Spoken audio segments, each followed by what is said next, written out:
Aujourd'hui, vidéo en duo avec la chaîne YouTube L'Instant Caramel. Le principe est très simple, je vais inventer, commencer une recette et Caroline et Mélanie, à l'autre bout de la France, vont continuer la recette. Je ne sais pas ce qu'elles vont faire, elles ne savent pas ce que je vais faire, mais une chose est sûre, je pense que ça va être très gourmand. Allez, c'est parti!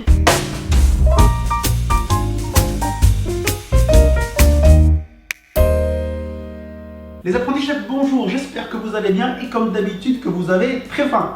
Aujourd'hui, c'est pâtisserie et à l'heure où je vous parle, je ne sais pas vraiment quelle va être la tête de cette pâtisserie. Je vais commencer une recette et Caroline et Mélanie vont donc poursuivre cette recette. Un petit peu de suspense, un petit peu de mystère. Donc dès à présent, je vous mets juste en bas et dans la description la chaîne YouTube et le compte Instagram de Caroline et Mélanie. N'hésitez pas à les suivre. Vous allez voir deux sœurs jumelles exceptionnelles qui font de très belles photos et très belles pâtisseries. Leur chaîne YouTube s'appelle L'Instant Caramel, donc on va partir sur une base de caramel. Ça me paraît indispensable. Mon idée, c'est de faire une tarte. Vous savez ma passion pour les tartes. Donc on va faire une pâte sablée. On va mettre à l'intérieur de la confiture de lait. J'ai également trouvé des noix et des amandes. Donc on viendra les torréfier et les rajouter par-dessus cette confiture de lait. La confiture de lait, c'est vraiment très bon.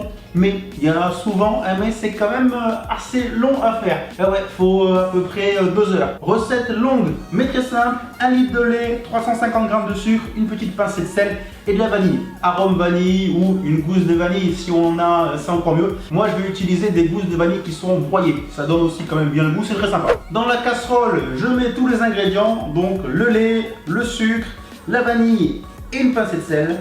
Je mélange et c'est parti pour 2 heures à feu moyen et toutes les 10 minutes environ on va venir remuer à l'aide de la marine jusqu'à obtenir la bonne consistance de confiture de lait. Environ 2 heures. Attention, surtout pas ébullition, sinon catastrophe. Mais voilà, à feu moyen. Dans le saladier, j'ai mis 200 g de farine, 90 g de sucre glace et 30 g de poudre d'amande. J'ajoute 100 g de beurre coupé en morceaux.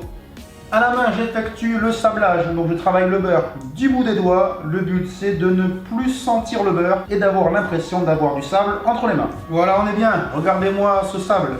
Confiné, mais on se croirait presque en vacances. Parfait. Pendant ce temps, là, ça commence à bien chauffer, donc attention, pas de forte ébullition. 7 sur 9 au niveau du feu.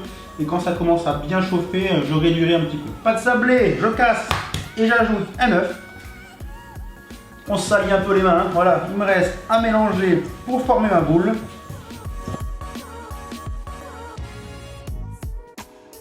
Pas de sablé, c'est bon, mon œuf était vraiment gros, donc du coup j'ai rajouté un peu de farine. Cette pâte, je vais la filmer au contact, puis je la place environ 1 heure au frais qu'elle sera fermée, ça sera beaucoup plus facile à travailler ensuite. Petite pause d'1 heure, pendant ce temps je vais bien surveiller la confiture de lait. Je vais remuer comme ça toutes les 10 minutes environ. Faut surtout pas que ça accroche au fond et surtout pas que ça déborde. Vraiment, je répète, mais très important. Sinon, c'est complètement fichu. Rendez-vous donc d'ici 1 heure.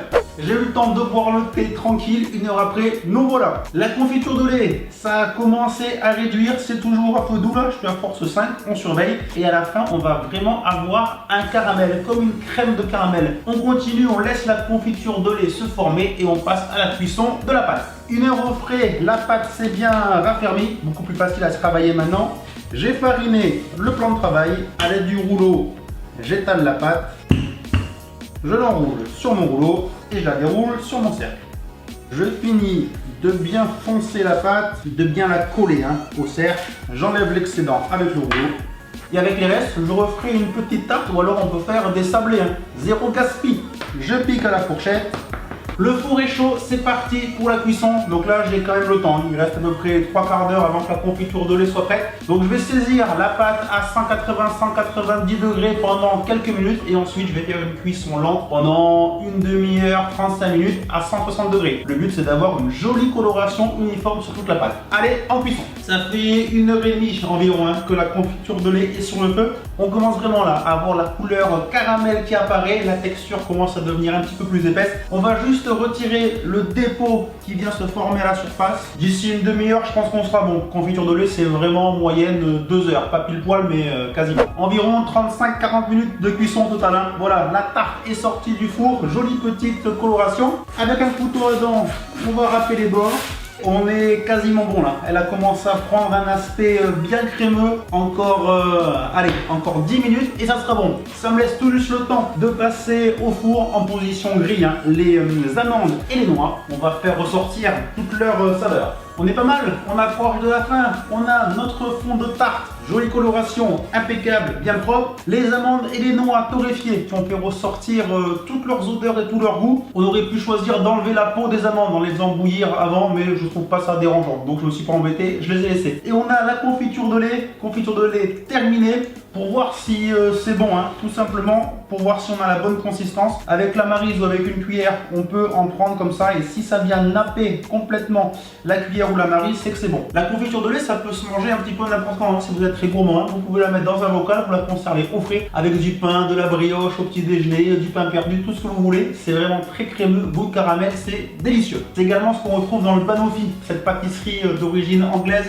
Une tuerie. Je passe toujours un petit coup de mixeur plongeant dans la confiture de lait pour la rendre bien lisse. J'ai laissé refroidir la confiture de lait à température ambiante pendant environ une demi-heure. En refroidissant, elle va prendre un petit peu de fermeté. Là, elle est vraiment bien. Donc, je vais la verser dans le fond de tarte. J'espère qu'il va m'en rester. Comme ça, pour demain matin, ça sera parfait.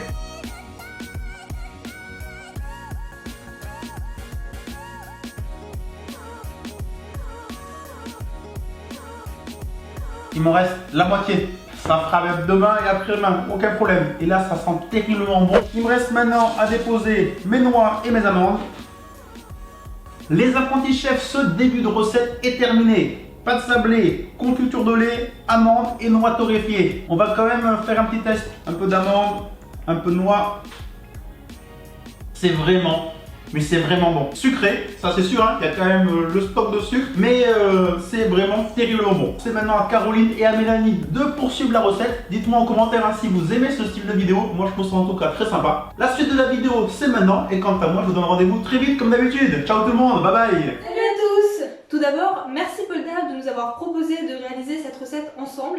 Ça nous fait extrêmement plaisir à toutes les deux. Comme tu peux le voir, on en est exactement au même point que toi. On a réalisé une pâte sablée, on a ensuite fait une confiture de lait et on a ajouté des fruits secs torréfiés sur le dessus. Donc maintenant on peut passer à la suite de la recette, mais qu'est-ce qu'on va faire? Alors pour continuer la recette justement, on a décidé de réaliser un appareil à souffler au chocolat. Et donc on a volontairement décidé de sous-cuire un petit peu la pâte parce que ça va repartir pendant 15 minutes encore en cuisson. Voilà, donc maintenant on passe tout de suite aux ingrédients. Pour la recette, vous aurez besoin de 75 g de chocolat noir et un petit peu pour la déco, 40 g de lait, 4 jaunes d'œufs, 30 g de sucre, 2 blancs d'œufs et 16 g de cacao en poudre non sucré. Donc pour commencer, on va d'un côté faire chauffer le lait et de l'autre on va faire fondre le chocolat au bain-marie. Donc tu veux faire quoi? Bah écoute, le chocolat, moi ça me va très bien. Et toi tu vas faire le pot de lait. C'est parti. Donc là il est presque bon là. On va attendre qu'il y ait un peu moins de morceaux, mais là normalement c'est bon. Donc voilà, là, le chocolat est bien fondu, il est bien brillant, bien lisse. Donc on va maintenant rajouter le lait une fois. Voilà, le lait chaud. Pour avoir en fait une texture bien lisse et brillante. Donc maintenant on incorpore les jaunes à l'intérieur, du chocolat et du lait.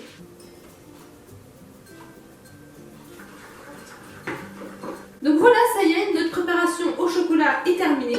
Donc on va la laisser de côté. Et pendant ce temps, on va monter les blancs en neige avec un peu de sucre pour réaliser une sorte de meringue, mais un peu moins sucrée, qu'on ira ensuite rajouter à notre préparation au chocolat.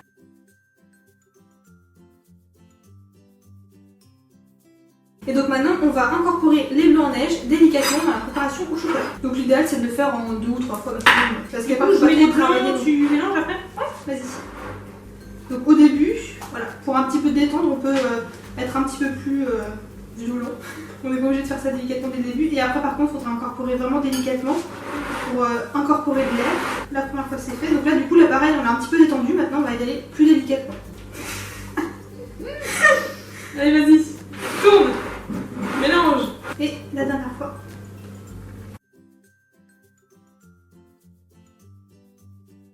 Voilà, donc là j'ai fini d'ajouter les blancs d'œufs. On a une belle texture de mousse, voilà, bien homogène, donc c'est exactement ce qu'il faut. Et pour finir, on va ajouter le fruit chaud.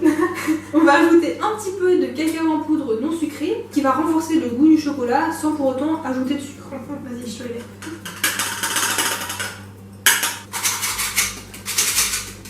C'est important du coup de tamiser le cacao en poudre pour pas avoir des grumeaux dans la patate. Donc voilà, on a fini d'incorporer le cacao en poudre. Donc ça fait une texture vraiment plus chocolatée encore et très très onctueuse. Alors dernière étape, on va tout simplement ajouter l'appareil à souffler sur la tarte, sur le fond de tarte. Et ensuite ça va partir en cuisson pendant 15 minutes. Donc pour l'instant on va mettre ça. Voilà. On va pas tout mettre, on va voir ce que ça donne. Alors donc une petite astuce, si jamais il vous reste un petit peu d'appareil au chocolat, surtout ne le jetez pas. Vous pouvez très bien le mettre dans des petits pots, le mettre au frais et ça vous fait une délicieuse mousse au chocolat. À l'aide d'une petite spatule, on va venir étaler tout ça délicatement.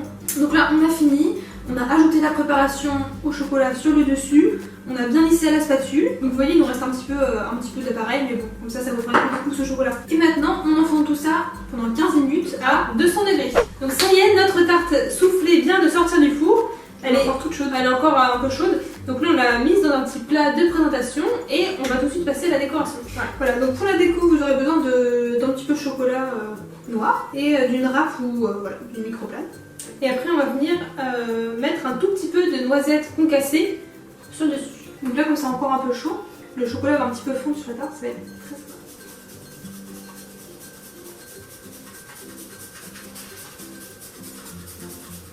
Et maintenant je vais rajouter un petit peu de noisettes concassées sur le dessus.